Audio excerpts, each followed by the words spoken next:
Assalomu alaykum. Krasnodar yo'nalishi ketishidagida bo'lgan ukamizga Toshkentdan Volgograd, Saratov, Rostovdan Krasnodar reysimiz haftada 2 marta, seshanba va juma kuni. Nima deysiz aka? Necha kishi keldinglar? 13 kishi. Mana 13 kishini akamiz o'zi olib keldi, xudo xolasa. Atganingizga afsuslanmayapsizmi aka? Hammasi O'zbekiston avtobusida ketyapti, xudo xolasa. Sizlar komfort yaxshi. Yo'qmi? Qani 13 kishi kim? 13 kishi. Mana shu. Xo'pshimi? Akani gapi to'g'rimikan? O'zbekistondan minyapsizlarmi? Qo'yliqdan akalar.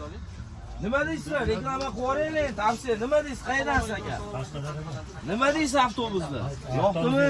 Qulayliklar O'zbekistondan minyapsiz. U hali qo'lma-qo'l olib ketmayapsizmi?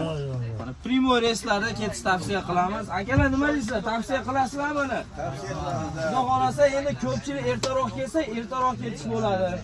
Mana akalarimiz tavsiya qilyapti Qo'yliqdan ketishni. Davlat avtobusida ketinglar akalar.